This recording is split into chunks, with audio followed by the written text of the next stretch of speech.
Hello, dear friends. Let's talk about fear today. FEAR. I know they have used it as acronyms in the past for false evidence appearing real.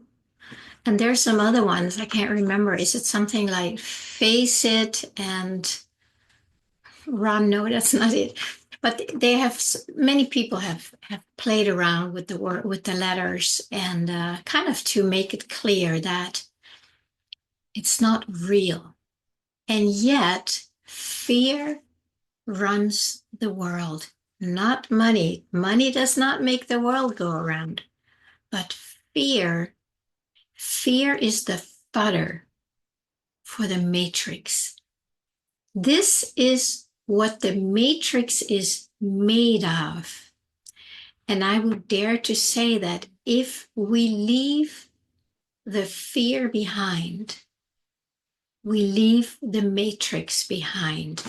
That is how intimately they are connected. They're not even two, they're one. Matrix is fear. And this fear is spending its energy 24/7 to pull us in, to draw us into the matrix and engage with it. I have lived in fear most of my life, and I can certainly still find fear in me. I don't know many people who don't have it. Some may hide it better than others. Some may build a little empire on top of it to make it look like, oh, I'm not afraid, I'm successful, or whatever it is. But fear is what pulls us in. And if we want to leave this darn matrix behind, we literally need to leave behind fear. It's a big mouthful, I know, because most of us have been trying and working on it for years, maybe even lifetimes, and it's still here. And the matrix is pumping more fear porn, as the word that people use, into this dimension. And people are so afraid now that they're just lost in the matrix, even if they may think they're not. Not everybody, I know that, but most people. So, what is fear? If we take a look at it, what is fear? Fear, in my experience, is a suggestion that something bad is going to happen, that it's the fear of losing our life. It's actually the fear of losing something that we are attached to and or deeply value. And so it is a matter of fear is something that we are going to lose something, and it scares the bejeebies out of us. We go, and then we do everything we can to hold on to whatever that is. It certainly could be our life if we have some disease that doesn't have a good prognosis. We will do anything to stay alive, to keep our life, because we believe that this physical expression is who we are, until, of course, we start waking up to something much bigger. But just again, I always like to invite everybody on my channel here to take a look at this in your own life. This fear thing. If we don't question fear, we are literally in its mouth and it's chewing on us. And every time we engage in the fear, it's chewing and it's being nourished by us and it's growing because of us. And that is what we see in the world. Just think about how much fear is out there. There has always been fear. Well, I don't know always. I am not that old. But There has always been fear as far as we can all remember. But it looks to me that the last maybe 4 or 5 years, it's increased incredibly, like dimensionally, because we are constantly being pumped with threats of war, threats of epidemics, threats of disease, threats of neighboring countries, threats of losing our money, threats. It's it's simply being pumped into us all the time. And if we don't have create a little gap in between the fear as it's coming to us, we are just, I talked about it, I think yesterday, if we're not standing guard at the door of our consciousness, the door is open. Nobody's saying, no, you can't come in. No, you can't come in. Oh, just everybody can come in. All the boogeymen, all the threats, just come on in. I don't care. That's how most people live. Even though we may contract around it, like, oh, I don't want to feel it. But it's because it's already in us. It's impacting us. So if we can create a little gap, and that's what I try to do, I think so. I'm not really doing it consciously, but by sharing what I'm seeing, because when I see a gap, create a gap, or there's a gap, then I can see what's going on, and then I have choice. Now I can stand stronger at the door and say, no, you're not allowed in. No, sorry, no, not you either. That is basically where we take back our sovereignty and not let fear run our lives. So take a moment and just think of something that you might be really, really afraid of, that you have not questioned.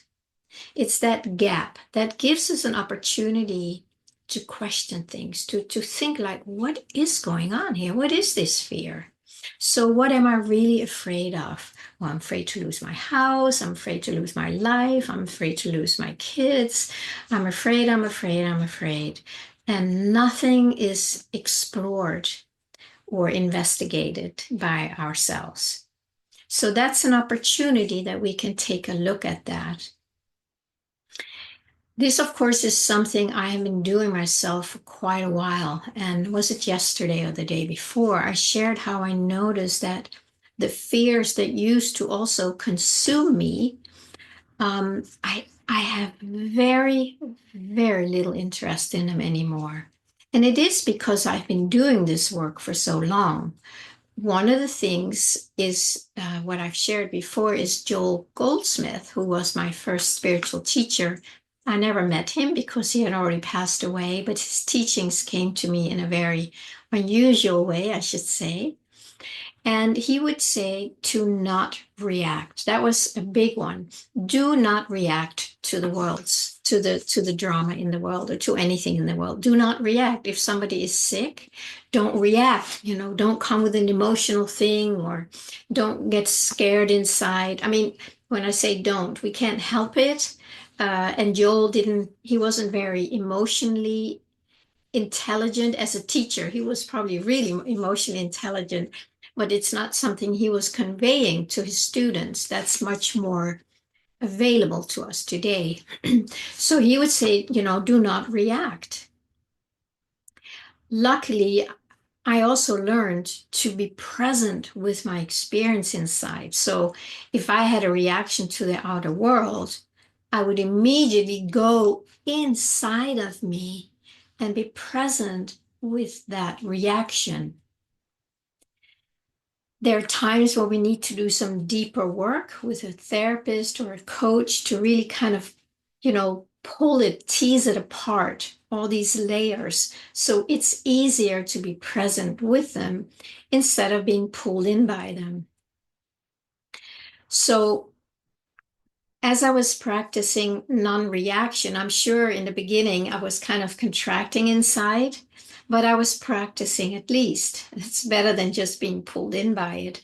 And then over time, I learned to just, instead of contracting around my reaction, I would I would maybe breathe into the reaction, breathe into the sensations in my body, and just allow it.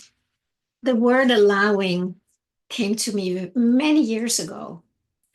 I think it started when I was in my Hakomi training as a Hakomi therapist, because we kind of make space for everything without trying to fix it or get rid of it, analyze it. We just allow space around that inner experience that we have. So if you have any fear right now that you are aware of, I would invite you to just notice where in the body it is. Could be in the chest, the belly, the jaws, the shoulders, maybe everywhere. So just noticing it, it's like you take your attention away from what you were resisting or reacting to or afraid of in this case. And then you put your attention back on yourself. And then you feel your reaction. And then you allow it. We're not going to try and get rid of it. We're not going to try and change it. We're just going to allow it. And this sense of allowing, that it's like the part of you and me that is allowing, that to me is my I am presence. There is something bigger than Pernilla who does not resist or reject anything. It's just, it allows everything.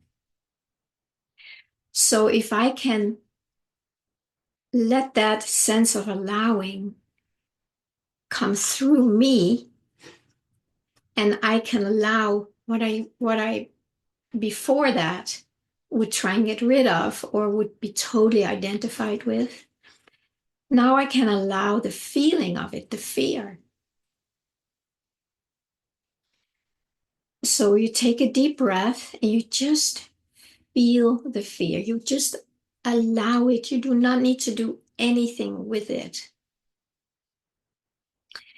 Something usually happens many times quickly, because now the experience is here.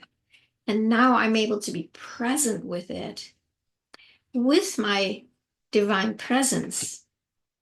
And anything that is unlike itself cannot maintain itself for a very long time. I mean, it can certainly drag on, but the more we do it, it's like it loses that sense of pulling away and being separate because we allow it into the allness.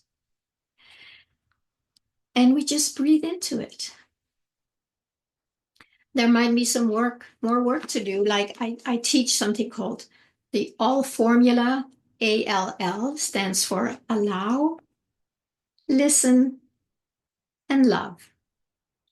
So until we can just fully allow it, we can learn to listen to it and love the parts that need to be loved. It's just a helping it to soften. So eventually it can just dissolve. It's not the end goal to listen and love, but it is their means to get to the place where we do not let ourselves be run by fear anymore. And it is really, really powerful. And it's a process. But I can just tell you, as I've been doing that over the years, there are things that were just so scary for me. Sometimes it would just be saying something to somebody or being, just being myself. That is like, no, I am just myself. But I had to meet all that inside of me by allowing it and also loving it. And then there's the things that we are being bombarded with from the world right now, where we have to comply to everything, right? Most people, they comply to whatever they are told. Why? Because they're afraid. They're afraid of the consequences if they don't. But do you know what the real consequences are when you're not being true to yourself? The consequences are that you are afraid all the time, that you are not connected with what's true for you. You're not fulfilled. You're not happy. Um, you live in a prison because fear is a prison. So if I can help you kind of see that intimate connection between the matrix and fear, that is the glue. I also talk about attachments, right? That holds us connected, that keeps us lost and identified in the matrix. And fear creates tons of attachment, right? I don't want to lose this. I don't want to lose that. I don't like that. So there's this grasping.